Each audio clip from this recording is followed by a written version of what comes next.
Kraven the Hunter isn't interesting enough without Spider-Man. Spider-Man has one of the most robust and iconic rogues galleries in the history of superhero comics. Whether he's faced the threat of the Green Goblin or Venom, the various incarnations of the Sinister Six, or new foes like the vampiric inheritors, Spidey's struggles have captivated readers' imaginations for over 60 years. It only makes sense that most of those villains would eventually make it to the big screen, and the latest to receive the big film treatment is Kraven the Hunter. The Russian mercenary will take center stage in his own film later this year, but the first trailer has fans scratching their heads. Kraven appears to gain superhuman strength and speed after being bitten by a lion. Yes, really, and perhaps more surprisingly, he's been changed from a ruthless Russian soldier of fortune to an American who protects animals from poachers. Turning Kraven the Hunter into an anti-hero misses the entire point. Kraven's background is simple, yet engaging. Born Sergei Kravinoff, he was a big game hunter who felt stagnant after hunting nearly every dangerous predator on the planet. Learning about Spider-Man, Kraven decides to hunt the web-slinger and prove himself to be the superior predator. To even the odds, he drinks a potion that grants him superhuman strength and speed, as well as the razor-sharp senses needed to track his prey. All of this could have made for a very compelling film, and yet the character is wholly different from what's on the pages of a comic. Granted, many comic book films will update or change origins as necessary, but this feels completely out of left field.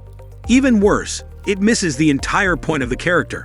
Kraven is a hunter first and foremost. He stalks his prey, then waits to deliver the final blow. Making him a protector of wildlife goes against what makes the character compelling. It's a problem that's been a recurring element in most of Sony's Spider-Man adjacent films, especially last year's Morbius. Not only did it make the mistake of thinking that Jared Leto would be a box office draw, but it also attempted to make its titular vampire into an anti-hero.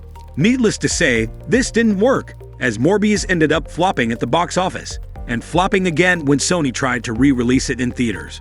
Sony apparently thought that taking the anti-hero approach would result in interesting movies, but forgot that not every villain is as layered as Magneto.